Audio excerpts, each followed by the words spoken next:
Nagar dumping yard బాధితులను పరామర్శించిన Malkajgiri MP Etela Rajender.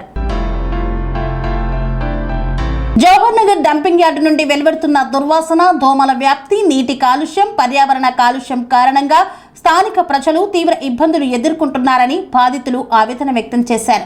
ఈ సమస్యలపై ప్రభుత్వం నిర్లక్ష్యంగా వ్యవహరిస్తోందని ఆరోపిస్తూ శనివారం బాధితులు రోడ్డుపైకి వచ్చి ఆందోళన చేపట్టారు. ఆందోళన చేస్తున్న బాధితులను పోలీసులు అదుపులోకి తీసుకుని షామీర్పేట్, బొల్లారం, తుకారాం గేట్, కీసర పోలీస్ స్టేషన్లకు తరలించినట్లు సమాచారం.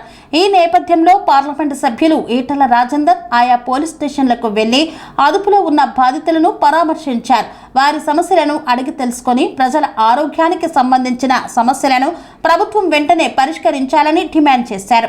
ఈ కార్యక్రమంలో భారతీయ జనతా పార్టీ రాష్ట్ర కార్యవర్గ సభ్యులు ఏనుగుల తిరుపతి, మాణిక్ రెడ్డి, పిట్ల నాగేష్, రమేష్ తదితరులు పాల్గొన్నారు.